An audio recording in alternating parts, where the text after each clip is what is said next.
Y'all ain't ready to have church in here. I tell you the testimony that I'm still blessed. How do you know that you are blessed right now? Your children are blessed because of you.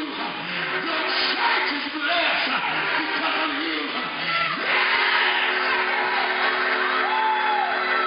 Hallelujah, Jesus. So, my brothers and sisters, I brought it all the way to the New Testament because